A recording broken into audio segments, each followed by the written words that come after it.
యాక్చువల్‌గా జరిగిందేంటంటే అర్థమైంది. నాకు క్లియర్‌గా అర్థమైంది. విషయం ఏంటో, నీ ఇంటెన్షన్ ఏంటో మొత్తం క్లియర్‌గా అర్థమైంది. ధీరజ్, నువ్వేం మాట్లాడుతున్నావో నాకు అర్థం కావట్లేదురా. నా ఇంటెన్షన్ ఏంటి? అవును. నీ ఇంటెన్షనే. ప్యూర్‌లీ నీ ఇంటెన్షనే. అవసరమే. మన 2 కుటుంబాలు కలవాలన్నది నా కల కదరా. 2 కుటుంబాల్ని కలపాలన్న నీ ఇంటెన్షన్‌లో నుంచే ఇది మొదలైంది. ధీరజ్, అసలు ఏం మాట్లాడుతున్నావు నువ్వు? నీ మనసులో ఉన్న ఉద్దేశం మాట్లాడుతున్నాను. అందుకోసం నువ్వేం చేస్తున్నావో అది మాట్లాడుతున్నాను. గత కొన్ని రోజులుగా నువ్వు మీ వాళ్ళ మీద, మీ కుటుంబం మీద ఎక్కడ లేని ప్రేమను కురిపిస్తున్నావు. మొన్నటికి మొన్న మీ నాన్న ఎక్కడో తాగుతూ కూర్చుంటే మీ నాన్నను తీసుకురావడానికి మీ ఇంట్లో అంతమంది ఉన్నా సరే నువ్వు పరిగెత్తుకుంటూ వెళ్ళావు. మన 2 కుటుంబాలు కలవాలని అంతకుముందు ఎప్పుడు మాట్లాడని నువ్వు ఈ మధ్య తరచుగా ఆ మాట మాట్లాడుతున్నావు. ఈ 2 కుటుంబాలు కలవడం నీ కల అని మొన్న డ్రాయింగ్ కూడా వేసావు కదా. రేయ్, అసలిప్పుడు అవన్నీ ఎందుకు మాట్లాడుతున్నావురా? ఎందుకంటే మీ అన్నయ్య మా చెల్లెల్ని ట్రాప్ చేయడం నీ ఆలోచనల్లో భాగమే కాబట్టి.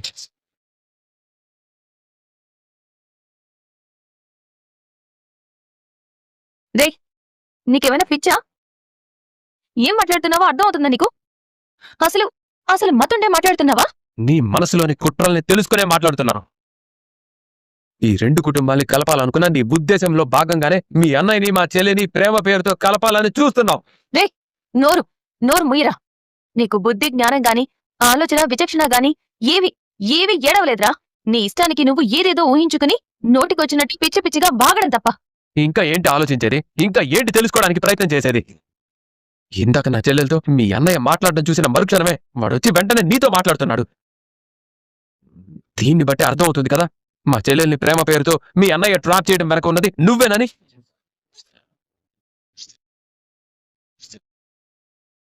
ఇదంతా నడిపిస్తుంది, తెర వెనక ఉంది నువ్వేనని.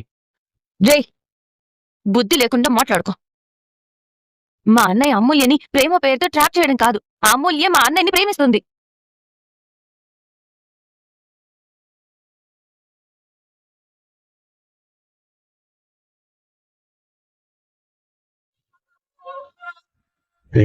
ఏమన్నా? అవును, మా అన్నయ్య అసలు అమూల్యని ప్రేమించట్లేదు. అమూల్య వాడిని ప్రేమిస్తుంది. అప్పటికి మా అన్నయ్య అమూల్యతో చెప్తూనే ఉన్నాడు, ఈ ప్రేమలు గీమలు వద్దు, 2 కుటుంబాల మధ్య గొడవలు జరుగుతున్నాయని. కానీ అమూల్య వినట్లేదు, అర్థం చేసుకోవట్లేదు. మా వాడు దూరమైతే పెళ్లి చేసుకోకపోతే చచ్చిపోతాను అంటుందంట. హ్మ్. తప్పంతా మీ చెల్లెల దగ్గర పెట్టుకుని అన్యాయంగా మా అన్నయ్యనంటావేంట్రా? ఆహాహాహా. హ, ఎంత ఎంత ఎంత ఎంత తెలివైందాని నువ్వు. మీ అన్నయ్యని వెనకేసుకురావడం కోసం తెలివిగా నా చెల్లెల మీదకి తోసేస్తున్నావా నువ్వు? రేయ్, తోసేయడం కాదురా, నేను చెప్పేది నిజం. నోర్మయ్యవే, నోర్మయ్. ఏంటి నిజం? ఏంటి నిజం? ఏంటి నిజం? మా చెల్లి గురించి నాకు తెలీదా? తను ఎలాంటిదో నాకు తెలీదా? చెల్లెలు అబ్బాయిలతో మాట్లాడడం కానీ వాళ్ళ వైపు కన్నెత్తి చూడడం కానీ చేయదు. అందులోనూ మీ అన్నయ్య అంటే తనకి అసహ్యం. అలాంటిది తనంతట తాను మీ అన్నయ్యని ప్రేమిస్తుందా? వాణ్ణి పెళ్లి చేసుకోకపోతే చచ్చిపోతానంటుందా? మీ అన్నయ్యని కాపాడుకోవడానికి ఎంత బాగా డ్రామాలు ఆడుతున్నావే. శబాష్, సూపర్. రే ధీరజ్, ఏంట్రా నువ్వు చెప్పేది వినిపించుకోవా? అర్థం చేసుకోవా? అర్థం చేసుకున్నానే, నువ్వంటే ఏంటో క్లియర్ గా అర్థం చేసుకున్నాను. మాతో పాటు మా ఇంట్లో ఉంటూ మాకే నమ్మక ద్రోహం చేయాలని చూస్తావా? రే, చెప్పేది వినిపించుకోకుండా నోటికి ఎంత మాట వస్తే అంత మాటలు మాట్లాడుకో.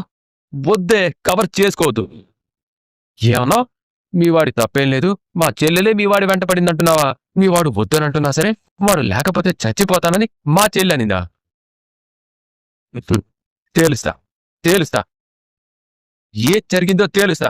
అమూల్యతో మాట్లాడిన తర్వాత అప్పుడు చెప్తా.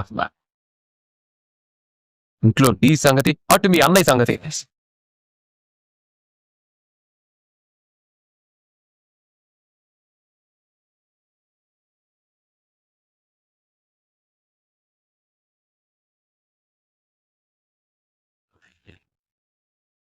హే, మళ్ళీ చెప్తాను, మీ అన్నయ్య మా చెల్లెల్ని ట్రాప్ చేశాడని మా చెల్లెలు చెప్పాలి.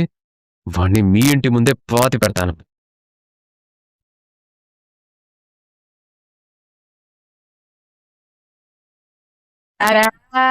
అమ్మాయి శత్రువుల ఆటనాదాలు బహుశ్రవణానందకరంగా ఉంటాయని ఏదో సినిమాలో చెప్పారు కదా, నాకు కూడా అంతే పిచ్చగా ఉంది బాబా. అంతేకాదమ్ముడు, ఇడ్లీలు అమ్మకుండానే డబ్బులు కలిసి వస్తే ఆ కిక్కే వేరు. మన వేళ్లతో పడవకుండా శత్రువుల కళ్ళలో నీళ్లు వస్తే ఆ ఆనందమే వేరు. అమ్మోయ్, ఆ ప్రేమ పొత్తి పొట్లకాయలాగా ఇంతే ఉంటది. కానీ నిప్పుల్ల పడ్డ సీమ టిప్పకాయలాగా నా మీద ఎన్నిసార్లు సిందిరేసిందో తెలుసు. మొన్నటికి మొన్న నైట్ అంతా పట్టించింది. బాగైంది, ఇందగా అయ్యా మొగుడు పెన్నాల మధ్య ఫుల్గా గొడవైంది కాబట్టి రేపటి నుంచి ఆ గుంటూరు మిరపకాయ ఏడుతా ఉంటే సదియా సౌమ్యంగా మామూలు పీస్గా ఉండదే బాబా. అమ్మోయ్, నాకు అసలు చేసిన శత్రువు అంటే కత్తిటలంటే నాకదే. విశ్వ అమూల్యాలు బైక్ మీద వెళ్ళటం అసలు సుందరంగా చూసింది కదా. ఇంకా తీటంగా చెప్పు. పిచ్చిపోతుంది. కట్ చేస్తే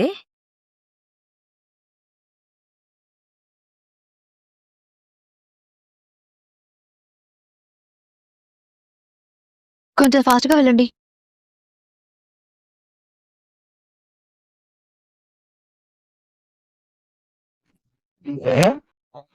తీసుకొచ్చా.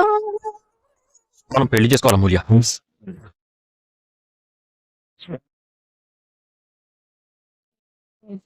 విశ్వ, ఏం మాట్లాడుతున్నావు నువ్వు? అవును అమూల్య, మనం ప్రేమించుకుంటున్న విషయం మీ పెద్ద నీకు తెలిసిపోయింది.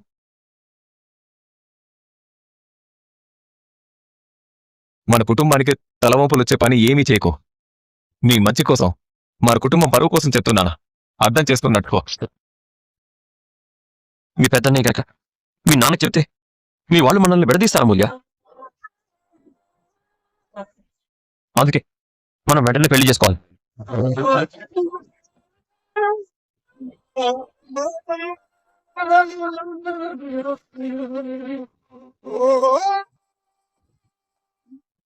విశ్వ, అర్థం లేకుండా మాట్లాడుకో. ఎవరికి తెలియకుండా పెళ్లి చేసుకోవడం ఏంటి అర్థం లేకుండా?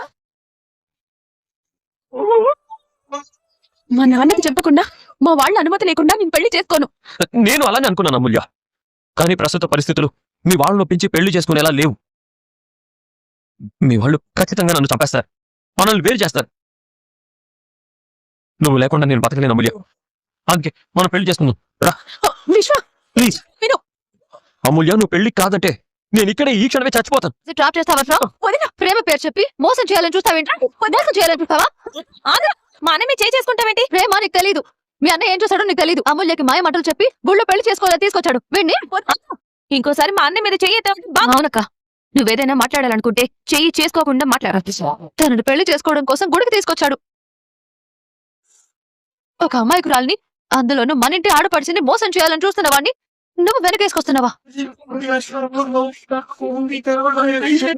కొట్టి చంపేస్తారుగా. కరెక్ట్ గా ఆ టైంలోనే ఆ మైక చక్రవర్తి అల్లుండి దింపాలి. జై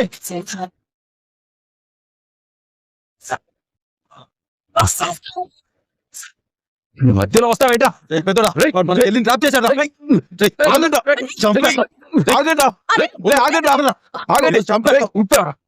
చెప్పేది వినండా. రే పెద్దోడా, ఏంటా నువ్వు? వాడు మన చెల్లిని డ్రాప్ చేశాడని తెలిసి కూడా వాడిని కొట్టకుండా ఆపుతున్నావేంటా నువ్వు? చంపేస్తావురా నేను. చంపేస్తాను నేను ఈరోజు. మీకు ముందే తెలుసా? అవును, 2 రోజుల క్రితం నాకు తెలిసేది. మరి నీకు తెలుసు కూడా నువ్వు నాకు ఎందుకు చెప్పలేదా? నీకు తెలిసిన వెంటనే చెప్పుంటే వీడిని అప్పుడే చంపేసేవాడిని. ఈ రోజు వాడు మన చెల్లెల్ని దొంగచాటుగా పెళ్లి చేసుకోవడానికి గుడికి తీసుకొచ్చేవాడు కాదు కదా. ఎందుకు చెప్పలేదు? ఎందుకు చెప్పలేదు? ఆగరా.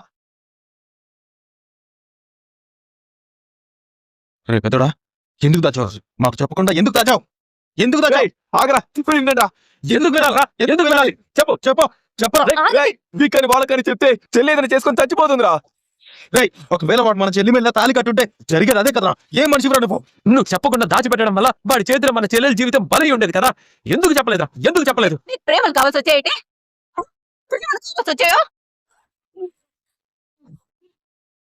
బుద్ధిగా చదువుకోమని కాలేజ్కి పంపిస్తే నువ్వు వెలగబెడుతున్న ఘనకార్యం ఇదటే.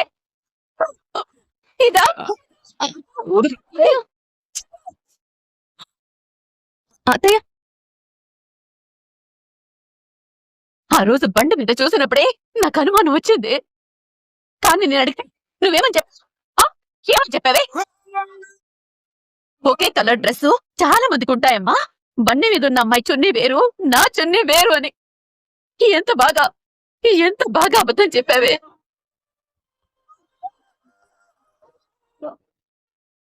మా అమ్మ ఒట్టి అమాయకురాలు అని అందరికీ చెప్పేదానివి కదే. కానీ ఈ రోజు నిజంగానే నన్ను బాగులదాన్ని చేసావు కదే. అది బాగులదాన్ని చేసావు.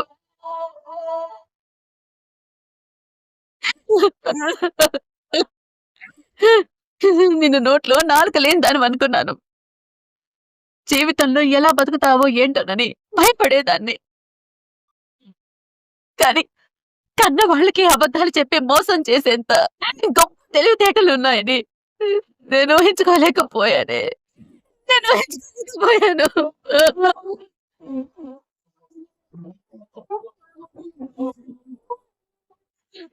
నన్ను ఏం చేసిన పాపం లేదు. నిజమా?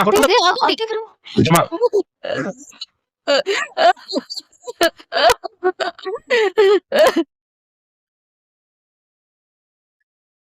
ఏదైనా పాపం చేస్తే గుండెల మీద తన్నే పిల్లలు పుడతారు అంటారు. నేను ఏ పాపం చేశానమ్మా? నా కడుపున నా గుండెల మీద తన్నే పిల్లలే పుట్టారు. ఆ పెంపకంలో ప్రేమలో ఏదైనా నేను మిమ్మల్ని సరిగా చూసుకోవట్లేదా? మీకు కావాల్సింది సరిగా సమకూర్చట్లేదా? మీకు గొప్ప జీవితాలు ఇవ్వాలని ప్రతి క్షణం నేను ఆరాట పడలేదా? మరి నాన్నని మోసం చేయడానికి, గుండెల మీద తన్నడానికి మీకు కూడా మనసు ఎలా వచ్చిందమ్మా?